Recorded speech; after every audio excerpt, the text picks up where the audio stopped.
Yo guys, what's going on? It's Ryugi here with another video for you guys. This time we're going to be constructing our own tier list, which we have done before. However, since then a lot of killers have been updated, and we also have a lot of new additions to the killer roster. So a lot of new categories may have been added or changed since then. And for all of you who are new to my channel, I am a killer main with about 2,000 hours, and I play almost all killers relatively equally. So my opinions are based on a lot of experience and dealing with gameplay at red ranks. Let it also be noted that these are just simply my opinions. You're allowed to disagree and definitely feel free to share your own opinions in the comments, but keep the roast session to a minimum. I like to encourage fun, opinionated debate backed with experience, so have at it. With that out of the way, let's just jump into my tier list, and we are going to start, of course, from the bottom to the top, and yeah, let's just get into it. So of course, at the bottom of the list, we have a killer that a lot of people expect. We have the Trapper. The reason the Trapper is so far on the list, and the reason I view him as so terrible, is because his base kit is very weak. He starts with very few traps, and these traps are particularly vulnerable to Swift and Object of Obsession, as well as survivors that are aware. A lot of survivors also have a very, high awareness in general of a lot of places that trappers tend to trap anyways, so some of your traps may not be as useful. His mid game can be very weak if he spawns in and he finds a survivor immediately, because he will not be able to set up. However, his traps do have a lot of potential in jungle gyms, as well as areas where survivors are not really aware that you have trapped, but a lot of it comes down to how well you're able to zone survivors and where your traps are. I think there's a lot of luck in whether survivors run into your traps or not. I do feel like you can push them into certain traps, and sometimes they just run into the jungle gems, but a lot of the time it just has to do with where do you find the survivors, and has anybody actually seen where you placed your traps, as well as what add-ons you run. Other than that, his main ability lies in his M1, and this is all up to the player and your mind gaming ability. So that's why I place him so low, because his base kit is very weak. His traps are not very strong. They can be with add-ons, however, just alone, a lot of his power is just from you mind gaming survivors. And that has to do with what a lot of killer is. His power is just, not really that good. And then next on the list, this is something a lot of people disagree with, but I've always thought that the pig belongs in F tier. The reason that I believe she belongs here is also a pretty similar reason to the Trapper. Most of her downs and chase mechanics lay in the player's ability to mind game, because her power mainly, I say mainly, is M1. She has the ability to stealth and sneak up on survivors. However, against a lot of aware survivors, you tend not to be able to get these hits once they already know that you're playing pig, unless they're in a very hidden area, which is why she can be good on some indoor maps. However, most of her power is just in mind gaming, especially with your dash, although a lot of good players will be able to just out-move your dash if they're paying attention. That's why I think just regular M1 is good. Now, you can have some insane, ambush mind games, but, a lot of these particular mind games are done by people who have shit ton of hours as pig. Most regular casual pig players aren't going to just pick up insane mind games, and most survivors are going to be able to counter how you're ambushing at certain pallets, unless they're really, really short loops. So she does have some advantages, but those are her weak points. So another reason I view her as being in the F tier are because her traps are very RNG. They can either bless you or they can just hurt you, because these traps can get off in 1 try or they can get off in 3 tries. It really just depends on how lucky you get, because they can severely slow down the game, or they can just boom, pop off instantly as soon as survivor gets off the hook. It's really just up to luck. That's why I have her in F tier, because I don't think luck has a lot to do with, your skill as a killer or as the killer itself. It's just luck. So because there's so much random chance in her ability, I do not believe that she has a lot of potential. Although, some add-ons can make her insane, but we're just going to keep it here as her base kit is, it's okay. But that's my personal opinion of the pig. A lot of people do not agree with it, but we will leave it at that and jump into the D tier. So in the D tier, my first choice is Leatherface. The reason I have him above the other 2 killers is because he has an insta-down. His chainsaw can be very vital in a lot of situations, but there is a huge downside to Leatherface, is that his chainsaw is easily counterable by just simply looping him. So that's when he turns into a regular M1 killer, and we go back to saying, you know, it's your ability to mind game survivors. So there is another important aspect of Leatherface that not a lot of people do, is when you are chasing survivors, you need to drop chases after you break some, you know, 1 or 2 pallets and start like zoning different parts of the map, because if you chase one survivor and they just loop you forever, you need to split off and go to different survivors. That way you start breaking different pallets in different parts of the map, because that creates a gap in information between survivors. So eventually you're going to start catching survivors in dead zones because they're not going to know what pallets their teammates have used, and you're going to catch them in a vulnerable area where you're going to be able to one-shot them. He's a very fun killer if you're very patient. Other than that, though, he is moderately weak. So let's move on to the next killer on the list. Now we have the Wraith. The Wraith, in my opinion, is one of the more fun killers to play. He's one of my personal favorites. The reason he is in D tier is because he has, you know, his cloak ability, which grants him very easy, stealthy hits if survivors aren't around pallets. Certain add-ons can make him really strong, but his base kit is still pretty okay, because the ability to walk around and just sneak up on people is pretty good. It's better, in my opinion, than the Pig, because at least you're pretty invisible. Some survivors won't see you, some will. It just depends on who you're going against. But just his ability to get in close before you really notice him makes him relatively strong. The rest of his ability lies in his mind gaming, you know, the player's mind games. But his just raw ability to get close to survivors without them knowing is his strong suit, and that's why I think he is stronger than, you know, the Pig and Trapper. So next in this tier, we have the Doctor. So the Doctor has always been like borderline for me. Sometimes he's good, sometimes he's bad. I think that base kit Doctor is absolute dog shit.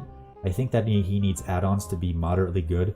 However, his power does come in handy at a lot of loops, and a very good Doctor can shit on certain loops. But there is an inconsistency to his shock and, you know, survivors vaulting or throwing down pallets. You can shock, in my opinion, or what I've at least seen from experience, you can shock the same exact way you did before. Sometimes the game will say, oh no, that was too late, we're going to let them vault. Sometimes it will block them off.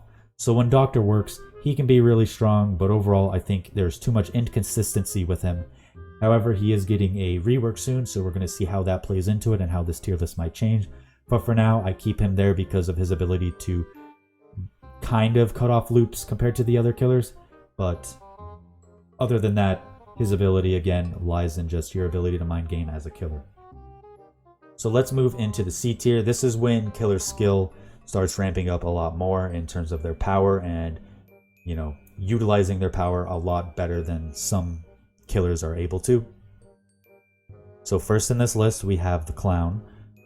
So the Clown's main ability are to throw bottles, and these bottles slow survivors. So if you are very good at chucking bottles at survivors, you can almost immediately cut off loops, especially if you are good at doubling back, because you can throw a bottle and double back and make them lose even more distance. Sometimes survivors won't even get one loop out of it, because Clown is just generally, you know, just very good at shutting down these loops. Other than that, he doesn't have anything else going for him, and he does have, you know, to reload obviously and deal with normal god loops. If a survivor is good, they might be able to counter Clown a lot, but a good Clown will be able to make survivors throw pallets very fast. However, there are a lot of pallets on the map, so, you know, you're going to have a tough time because you're an M1 killer and you have no other way to get to them. But his power can be very strong in the right hands, so that's why I place him in the C tier, because he's not incredibly strong, but he can counter loops, so that is why he is C tier. So let us move on. The next killer in this tier is the Plague. The Plague has also been another killer of mine where I've been on the fence. In red ranks, I would put her here. Maybe in green and whatever ranks when people actually cleanse, she might be better. But in red ranks, a lot of survivors has just taken it as an oath that they will not cleanse against the Plague. And I think a power dictated by survivors is not a good power. When it is active, it works really well. And her ability to have people broken as well in combination with a certain, number of perks, gives her a very fun ability that can, slow the game down tremendously if used correctly. So that's why she's in this tier, because she has the ability to keep everybody injured, and just this raw ability to have them always injured just makes her, pretty good, because if survivors are always one shot, then that's a good thing. But a lot of survivors don't cleanse, so you don't get to use her power, so she's just, sitting in C tier. If they somehow did something to make her have to work towards getting Corrupt Purge, maybe she would be a lot better, but currently having your power revolve around survivors cleansing, I will leave her in C tier. So, yeah, let's just jump into the next tier. This is where most of our killers lie. So let's go ahead and start with Michael Myers. So our boy Myers has a very slow beginning game, so you'll probably need Ruin on him, which puts him at a disadvantage. However, the reason he is higher than all of these other killers is because he has tremendous snowball potential. Most killers play Myers. They will chase a survivor, get him all the way max to tier 2. They will max out his tier 2, and then they will chase the survivor normally. They will down him, and then they will use barbecue to try to tier 3 another survivor and start downing people, a lot. If he finds a lot of survivors in the same area, he can probably kill an entire team if they're not playing it smart. So that's why he's B tier, because there are a lot of situations where his snowball is just so extreme that he can completely annihilate a team that is not careful. So you have to be very aware against the Myers, and you cannot play, dumb games against them. You have to play smart, and if you mess up, your entire team can end up dying. Alright, so next in this list, we are going to put Freddy. Freddy is overall a very strong killer. He is a much more powerful clown. So he has a lot of abilities working for him. So he's able to teleport to generators, and then he's able to have dream snares and dream pallets. I do believe his dream snares are stronger than dream pallets, but dream pallets are very fun. His dream snares are pretty much the clown's bottles, except better. You can place them around loops, and you can pretty much instantly cut off any loop. And if it's a god loop such as Killer Shack, you can just place a crap ton of snares, and they're just not going to be able to run you around it. Paired with certain perks, his ability to teleport to gens is just tremendous. Your map pressure and your ability to get from place to place is very good, and you can also create some mind games and push people off your generator by faking teleports as well. So that's why he's in the B tier. He overall just has a very strong ability to monitor the map, as well as keep survivors pressured and cut off loops. I would put him in A tier, but I don't feel like he belongs there, because he is pretty perk reliant, and perks can make him incredibly strong as well as add-ons, but alone, he's just okay. That's why I put him in these tiers, because he's just a good killer overall. Next in the tier, we will put our lovely girl, the Huntress. So Huntress overall is a very strong killer. I would love if they buffed her to 115. If they buffed her to 115, I might even move her to A tier. But her ability to have a ranged attack is just, godlike. So the just raw power to throw across the map and hit a survivor that you're not near. A very good Huntress can annihilate a team. However, a very good survivor can also annihilate a Huntress. That is why I put her in the B tier, because she has very slow movement speed, and good survivors can kind of cuck her. So you have to be a really good Huntress in order to make her, incredibly good against some Papega survivors, or you just make some good throws in a game. You can just, shit out a team. But overall, she struggles against good survivors, but her long range attacks put her at more of an advantage than all of the other killers. So that is why she is in the B tier. She also has her Lullaby, and her Lullaby can give you an advantage because her tear radius is very small, but her, Lullaby is directional, which gives you the ability to sneak up on people. Other than that, she doesn't have a lot going for her in terms of strong loops. Certain loops she can cut off with her hatchet if she's very smart, but a lot of loops she just has to run it like a normal killer. And this is a lot harder for her due to her slow movement speed. So now we are done with her. Let us move on to the next killer. We are going to put the Legion in the B tier. I don't know, there's a lot of people who think the Legion is very weak, but his tracking ability in general, just to injure so many different survivors, is just phenomenal. So the reason this is better than Plague is because you can just instantly injure them, and then you can injure multiple survivors. And then not only do you injure these survivors, they have to mend off their injuries before they can heal. So you don't have to just puke on them like while you chase them around loops or whatever. Especially with his buffs, you can catch a crap ton of survivors and injure them very, very, very fast. And then this starts snowballing to where you down a survivor, you hook them, and then maybe you have a perk like barbecue and you start going after the other injured survivors, and everybody's one shot. So that's why he is a very strong killer. These buffs make him even more viable in my opinion because he's just so fast. He can injure so many people. But he is still an M1 killer. That is why he is in the B tier, because other than that, he has no ability to counter loops. So we're going to put him there due to his ability to make a lot of people injured and waste their time with, deep wound. So next on the list, we have our flower boy, the Demogorgon. I think that the Demogorgon is a very fun and a very strong killer. His shred ability puts a lot of pressure on survivors in loops because you can break the pallets and you can put them in a lot of situations where either they have to throw the pallet or they have to get hit. They have no other alternative. His secondary power also to place portals. If you place portals on generators, you have quick access to all generators, and then you have map-wide knowledge of where all the survivors are if you activate these portals, because you can track what generators they're working on, and you also have the ability to get there instantly if you so choose so. And then you also have his shred, which can, as I said, with the pallets, break them, and it also has a huge distance, which against most other killers, this puts him at a huge advantage because he's able to attack from a range as well as, destroy certain loops, especially like, Killer Shack. He is really good at running Killer Shack. A lot of killers can't counter that well, but Demogorgon is one of the few killers that is very good at countering incredibly strong loops. So next on the list, we are going to go ahead and add Ghostface. Ghostface is a little weird.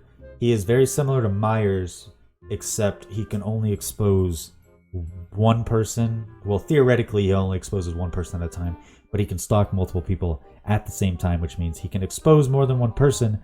However, his stalk is not, on everybody. So his main stealth power, just to get in close and get free M1s, just puts him here automatically because he can just sneak us on survivors and just completely ruin their day. You can also use your Night Shroud mid-chase in certain loops to hide your red stain, and then this can also severely throw survivors off guard. And then you also have the fact that you can expose survivors in dead zones. He has a lot going for him. He doesn't have the extreme snowball potential like Myers, but he does have the ability to get a big jump on survivors if they are not paying attention. So overall, he's a very strong killer, but again, he falls into the M1 category. His ability to, expose people and sneak up on them puts him in the B tier, but he still has to M1 regularly and, catch them in a normal chase. So that ends the B tier for us. Next, we are going to go into the A tier. So for A tier, we have Hillbilly. Hillbilly is a very strong killer because he has a very, very good map control.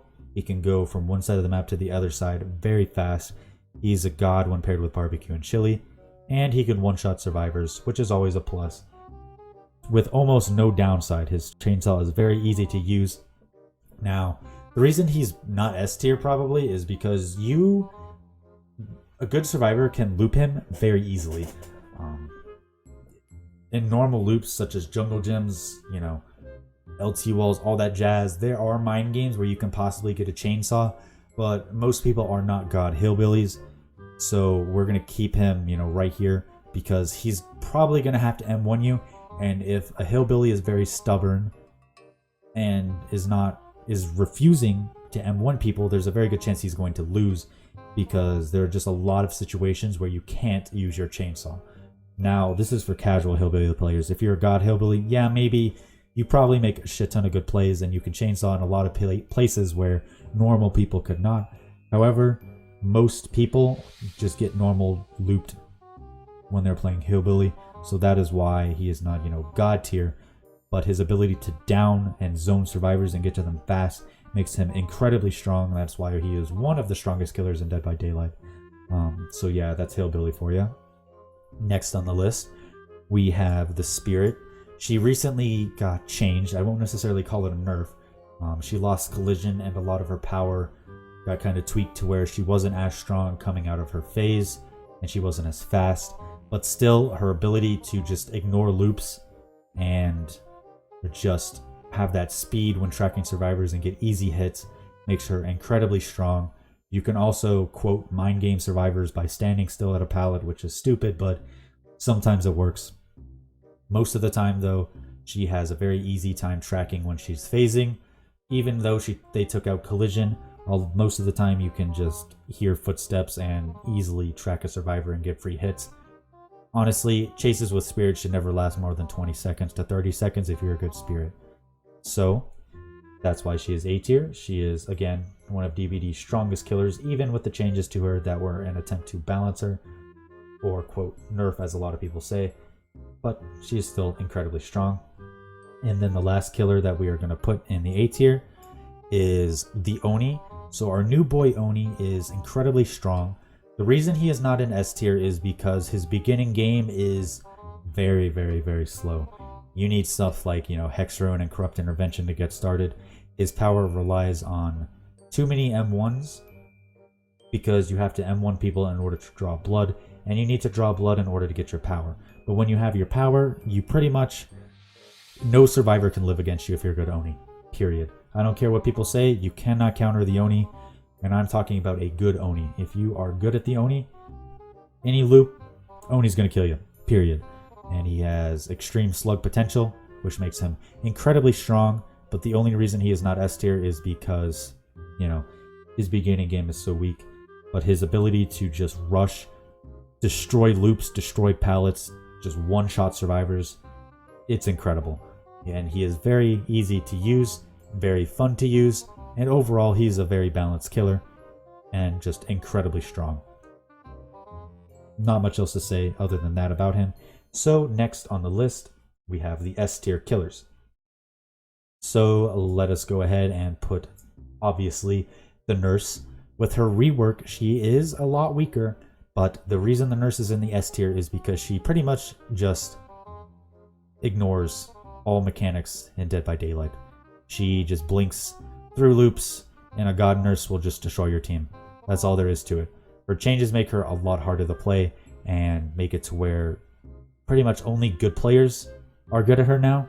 She is very hard to play. I even admit she is very, very difficult for me to play, but she just ignores all loops in the game, so she just sits in S tier. She can shit on pretty much any Swift possible.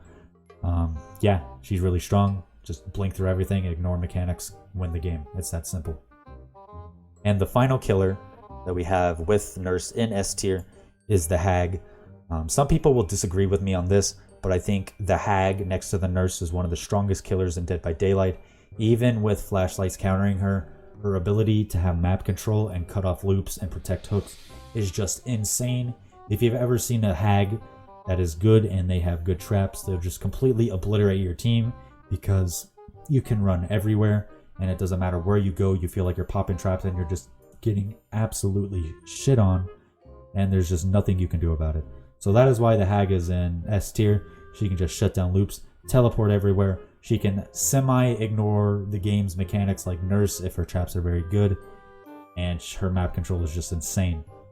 Now, do note that even though, I put them in certain orders on the tier list, this is not an order in their tier list. They just are in B tier. It doesn't go Myers, Freddy, Huntress, blah, blah, blah. It just, they all are here. I don't think Hag is better than Nurse or Nurse is better than Hag, or, doesn't mean Oni is better than Spirit, all that jazz. But this is my general killer tier list. This is my opinion. You may have something different. But this is just, from my experience, how I feel about all of these killers. If you have different opinions, please, please, please share them in the comment section. I want to hear what you have to say. Feel free to share your opinions on why. But most of my stuff is based on not really having add-ons and just at red ranks against relatively good survivors. So yeah, I appreciate you guys taking the time to watch this video. I really do. For those of you who are new to my community, we are growing pretty fast. So if you do enjoy my content, or if you're not familiar with my content, please feel free to go check out my videos, or you can subscribe, turn on notifications, and all that jazz. You can join the Discord and, you know, just come mingle with us. Come be part of a great community that I'm trying to build. And yeah, I enjoy you guys, you know, partaking in my content. I love sharing this stuff with you. It's very fun to do. Other than that, I appreciate you guys watching the video. You know, hopefully, maybe I swayed your opinions on some of these killers. But yeah, I'll see you guys in the next video. Have a good rest of your day, night, evening, morning, whatever time it is, wherever you live. And I will see you guys in the fall. Peace. Appreciate you guys watching.